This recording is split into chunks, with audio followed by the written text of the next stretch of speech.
Hey guys, how you doing today? Just a beautiful day today. I think we might be in the plus digits today. It's end of February, absolutely gorgeous. So I'm gonna do this outside. My hair, I think, is gonna just do what it wants. Boy, do I need that haircut, eh? I think everybody needs a haircut. This is getting really scraggly and ridiculous too. Oh well. Such is the times. Such is the times. As you've seen by the title of this document, this is called the Great Abandonment, something that I talk about all the time on this channel, that the oligarchs who control Western society are gearing up and are planning to abandon the society.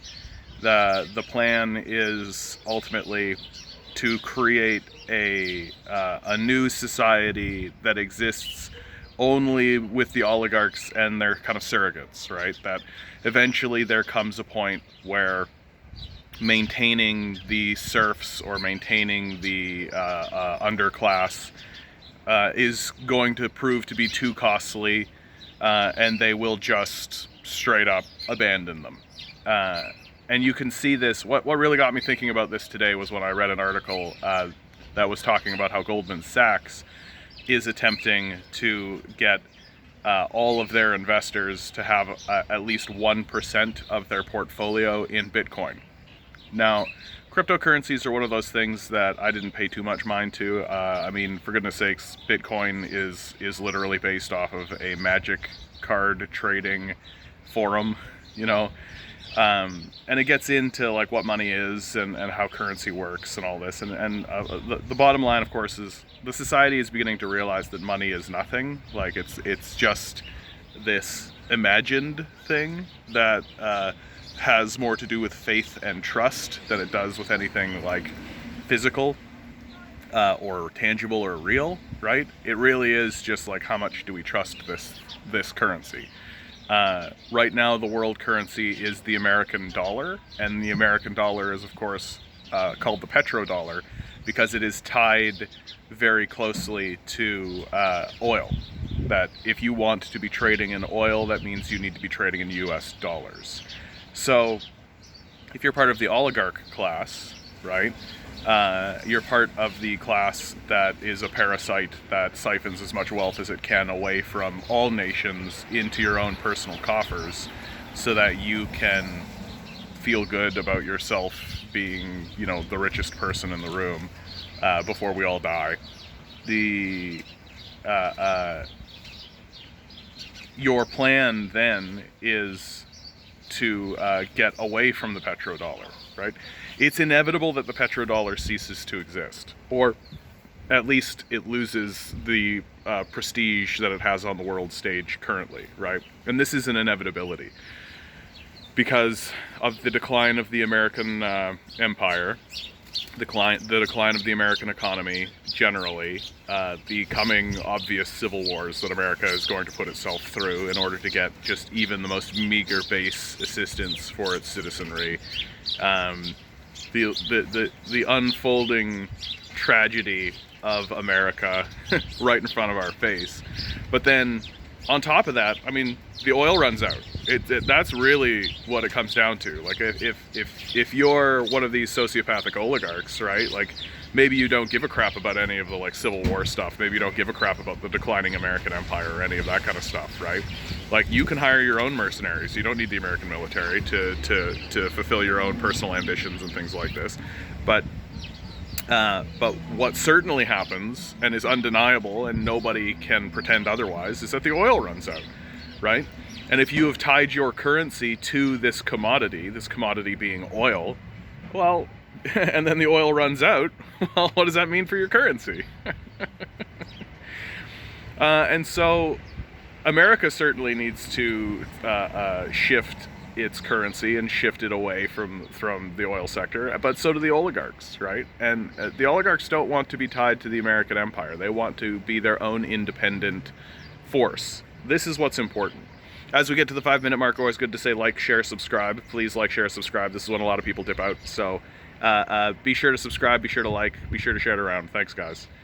So the American empire, as it goes into decline, like the oligarch class wants to they want to be independent actors, right? They don't want anybody to tell them what they can and cannot do. And they'll tell you to their face, right? Like, if you say, like, oh, well, we need to raise taxes on the wealthy's response is, well, then we'll move away. So they admit it. Like, they just admit it. They casually admit that their goal and their plan is to abandon you, right? That should you do anything to improve your own situation, then there will be this catalyst moment where the oligarchs will just pull the switch and abandon you en masse. And what their plan is, you can see it in the Koch brothers, right? Like, the Koch brothers own a series of islands. Well, I shouldn't say the Koch brothers. One of them is thankfully dead.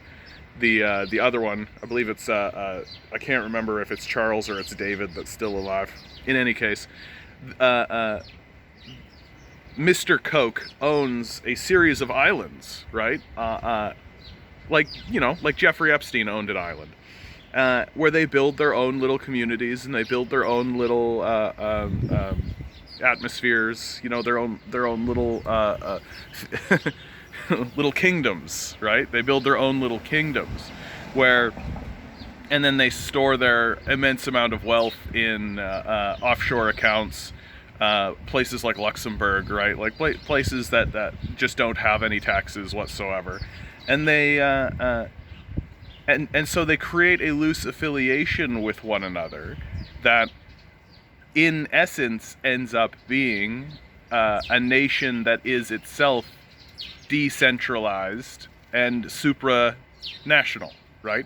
It doesn't exist within control of nations. It doesn't exist within control of any constitution or written law or organization, right? That people like Bill Gates, the Koch brothers, Jeff Bezos, right, Elon Musk, they exist above and beyond the specter of the law. And we've seen how this works in America.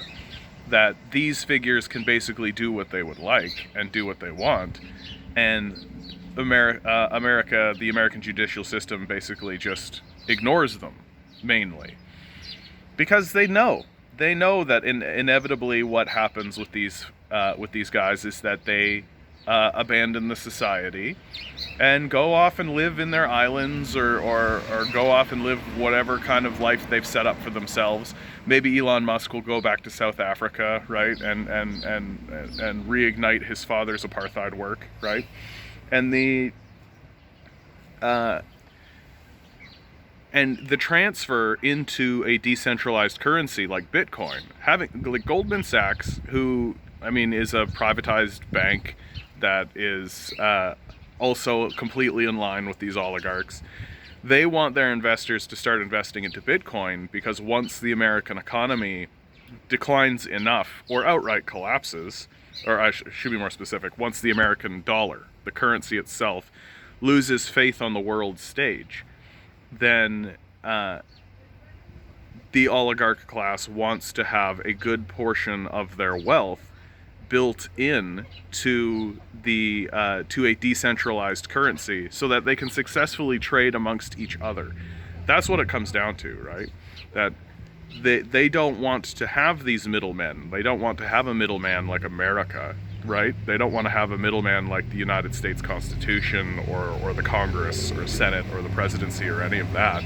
They want to be able to successfully trade amongst each other without having to bother with any national security concerns or any of this kind of stuff. And Bitcoin facilitates that completely, right?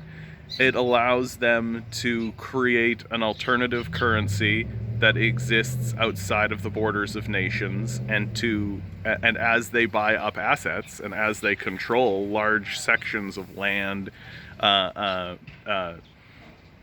construction materials, goods, services, right? Like, as they control enormous sections of the planetary resources, they would like to be able to directly trade with one another without having anybody get involved about it, right? And why shouldn't they? And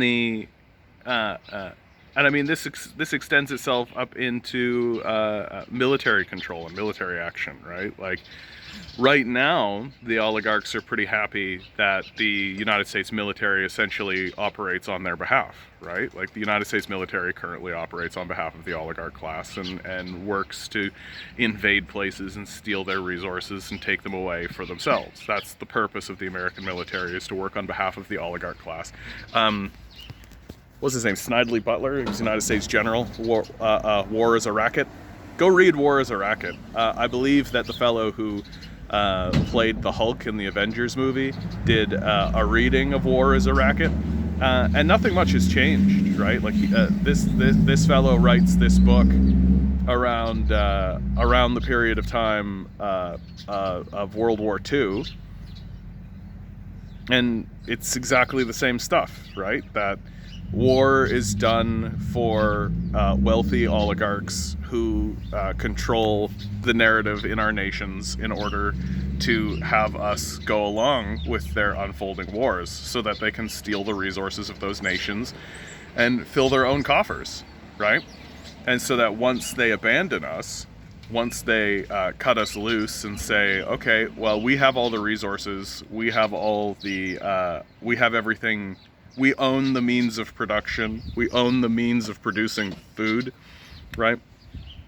That they'll happily just like cut the cord, walk away, feed themselves, live their luxurious lives, surround themselves with yes people, right? People who will just go along with this atrocity that they're willing to unleash on the world. And like, they'll be happy on their island paradise that they'll build for themselves with the money they stole from us, with the wealth that they stole from us. And anybody who attempts to disrupt this, there's this great Brazilian show, right? The first season was really, really good. I highly recommend it. It was called The 3%. And it really was like this kind of narrative. And that's why I was so fascinated by it initially. It was that the world itself was essentially a bombed out hellscape, which is what the Americans create everywhere they go. And off the coast of the main continent is this wonderful island where people can go if they successfully pass these trials, right? There are these trials that they're put through in order to find their way into this island paradise that the rich and the wealthy have built for themselves through the abandonment of the populace, right? And it's all based off of neoliberal ideology, right? That it's all merit. Your endeavor gets it done, and work hard, and everything will come your way. And of course, as the seasons go on, you find like, no, it's largely about corruption and nepotism, as these things go. But it illustrates what I'm saying, which is that there does come a point where the wealthy are so powerful. Like, take a look back in the 1920s, right? In the 1920s, you had these robber barons, right? You had robber barons who were doing exactly what today's robber barons are doing, which is stealing large sections of the economy and these assets for themselves, for the wider economy, right? From the wider economy to themselves. They were parasites that were just siphoning wealth into their own coffers, right? This was happening through the 1920s. Eventually, enough popular support, like the people actually take to the streets and create a persistent and long-lasting general strike and strike society, basically. And eventually the political system, through Roosevelt, is forced to respond to them, because they are very well aware that, there could be just like a coup, and there could just be a communist revolution in this society. There had been a communist revolution in Russia, right? They'd gotten rid of the Tsars. So that was very much swirling in the air, and people were very aware of it. Now imagine that those robber barons had a decentralized currency to trade with between each other, right? Imagine if they looked at the American empire and the American state and said, well, wait, we don't really need this. Like, we don't really need these guys. We can just like walk away and agree amongst one another. Like, we can own these islands or this place here, right? This is, in my view, the whole point of the globalization movement. The whole point of the globalization movement is to give these oligarchs a new tool set so that when a movement rises up against them again, as they have in the past, that they'll be better prepared, right? That when we finally start enacting general strikes and when we start finally moving forward with these endeavors to actually create a better society for ourselves, our children, and our futures, the oligarchs will inevitably abandon us and take everything that they have stolen with them. At least they'll attempt to. And the mass confusion that they'll leave behind and the mass confusion that they'll create will be the smokescreen for their cover, right? And inevitably what it'll boil down to is that the nation itself will just be negotiating with itself about how it should move forward and how it will attempt to bring prosperity to itself while dealing with this wholesale abandonment by a class of people who have always been sociopaths and have always been working to destroy the nation that they have been a part of. In fact, if the oligarchs can destroy America on their way out, they will, right? Because then America won't have the power to actually find these sociopaths and seek justice or anything like that, right? That the oligarchs will get away scot-free. And that's, of course, that's the goal, right? And my position on this is as it's always been, right? Like, good riddance. Let's get rid of these guys. Sure, there's going to be a decline in all the frivolous nonsense that the capitalist class creates to distract you from what actually matters, which is your own life, right? And your own improvement of your own life. Sure, there'll be a decline in all of the, like, sparkles and glitter, right? Like, there'll be less kind of Britney Spears nonsense. That'll be noticeable straight away. But it's likely that the state will just take control of the things that the oligarch classes have taken for themselves, right? That why is it that there is a privatized food distribution network? Like, that sounds insane to me. Why are you allowing a private individual who has, that the society has no recourse against, to control and operate the food distribution network? Like, are you nuts? Like, we're insane to allow this to occur. And if and when the oligarchs do begin to abandon us, we are going to have to seize the means of production. Like, we're going to have to do that, because the oligarch class is not going to feed us. It's not going to attempt to feed us. It's not going to attempt to do any of that. They've been explicit. They've been explicit in their statements, right? It is every man for themselves, right? That's explicitly. Stand up straight with your shoulders back, right? It's explicitly, you've got to go to war to get base goods for yourself, to get food, to get services. If you don't go to war, if you don't fight in this unfolding antagonistic cultural war, then you just get left behind and you starve. That's how the system operates, and that's purposefully done. Because, I mean, if the oligarchs can convince every person that the oligarchs convince that this is an individualistic war where it's every man for themselves is a massive success for them. Because that's a person who, when they get abandoned, is going to go like, I lost the fight that we were having where the rules were completely fair. Like, people need to start to realize that these oligarchs are not our friends, right? They are not, we are not in this together. They are seeking to abandon us. Everything they are doing and saying it openly, right? Like this is the thing that it's the most startling, right? They'll say it openly to your face that their plan is to abandon you, and then we all go along as if that's not what their plan is, right?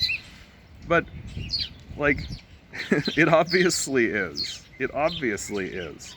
That the plan is obviously to control and dominate and seize everything for themselves, and then just to pretend as though the nations don't exist and they have no jurisdiction, right? Like, why would Bill Gates give a crap what the Americans say about anything? He doesn't pay taxes to them. He doesn't. He's not beholden to the American empire, right? He can just go off and go wherever he wants, right? Like, why do you think Elon Musk is so desperate to get to Mars? Like, he wants to be a petty king in a barren wasteland, right? Like I'll say it over and over and over again, right? Like, the oligarchs are interested in ruling in hell instead of living as equals in a sane, stable society, right? That it's better to rule in hell than serve in heaven, that kind of thing. And this is how the oligarchs think, and this is who they are, and they're transferring large sums of their wealth. Like 1% of $600 billion is a lot, right? This is a lot. And transferring that kind of money into a decentralized currency is just a way for them to begin to abandon the larger society and to abandon even the currency, right? So that they don't even need to trade within it. What a dumb time. Like, what a dumb time. Like, things... I don't know if I should say that. Things are certainly less violent for us, for Canadians, right? Like, you look back through European history, you look back through Canadian history, and like, there were brutal things that happened to people. Like, somebody like me would just get absolutely brutalized. And so, while I think we're in this kind of dumb time, we certainly are benefiting from having a culture that thinks that we should not be committing extreme acts of violence. Direct violence anyway. We're still fine with starving people out. That's the big one. That's the big one that's going to take a big hurdle to get over, right? Like, how do we get it so that people don't starve out? Or how do we get it so that the culture accepts that starving people is an act of violence, that threatening starvation against people is an act of violence? Because that's how our society is built. We say to people, work or starve, and then they say, oh, okay, so who am I going to work for? Oh, it's mainly a billionaire-dominated market where a handful of oligarchs own the means of production, with the stated goal and endeavor of abandoning us the second it's no longer profitable for them to be involved in the enterprise of nation building. Like, like, come on. Like, how antagonistic can you get? Like, how much harder do they need to work to tell you that they're villains, right? That we are fighting against, like Emperor Palpatine, like Darth Vader. These are the people who are in control of large segments of our economy and large segments of what we are as a society. And we just seem to not be able to get our act together and actually even say that, right? We can't even get to an agreement about who the true enemies of the nation are. We can't even get together and actually agree that these wealthy oligarchs who are destroying us, right, openly destroying us, are the enemies of our society. No, we get wrapped up in anti-communist propaganda during this new age of sort of McCarthyite smearing, where, like, I'm supposed to believe CIA propaganda towards China and Venezuela, Syria, right? We're supposed to go along with this idea that a never-ending war, where we're constantly bombing people, instead of actually using that money to even help our own citizenry, even a small, tiny bit. Like we can't get that done. and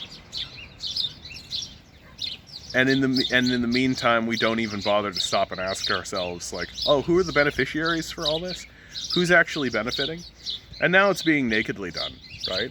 Now that we're living in this kind of COVID era, the transfer of wealth from the bottom to the top was done completely nakedly. Like, all of the wealthy billionaires and oligarchs of the society have made money hand over fist during the COVID catastrophe, and at the same time, almost the same amount of wealth has been lost from the bottom half of society. And like and there are still people who completely defend these billionaires and say that, oh yes, it was their ingenuity that got them to where they are. And that's an enormous cultural success for the billionaire class. Like, to have people still believing that the billionaires are not sociopathic parasites who are actively attempting to destroy and then abandon the society for their own benefit. Like, it's an incredible thing to see, and it's incredible to see people actually defend and go along with this as if it isn't happening, or as if it's happening for our benefit. And it's going to take, like, these are the types of, like, this is the reason why we had World War I and World War II, right? Like, these are the types of people who need to have, like, a global catastrophe that explodes entire civilizations before they'll even begin to acknowledge that, oh yeah, what we were doing was a problem. And meanwhile, us people on the left are going like, this is going to happen. Like, this is going to happen. It's going to be a catastrophe. We're going to see it occur. Because if you tell the truth of what happened in the past, you're a historian. But if you tell the truth as it's happening, you're called a prophet. And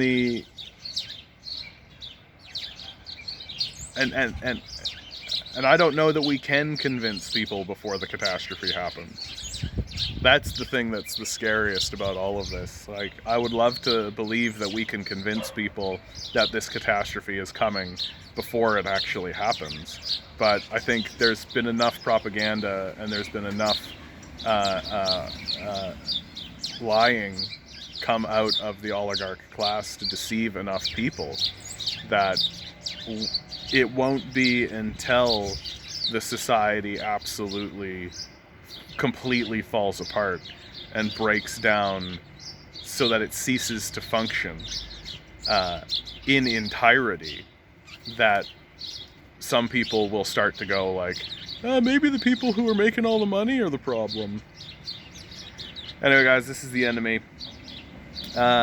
I hope you guys are doing well out there. Don't forget to subscribe. Don't forget to, if you made it to the end of these sorts of videos, like, these are the big winding videos, you know. Be sure to like, be sure to subscribe, share it with your conservative family members. Piss them off, because they deserve to be pissed off. Oh, and I've got a Patreon down below. You can give me $1. That really helps out. Okay, guys, you're making good decisions with your life. I know it's true, right? Like, the oligarch class and their corporate surrogates work as hard as they can to gaslight you and lie to you as often as they possibly can. Don't let them, right? You're doing wonderfully. You're doing wonderfully. I believe in you. All right, guys. Good luck. We're gonna need it.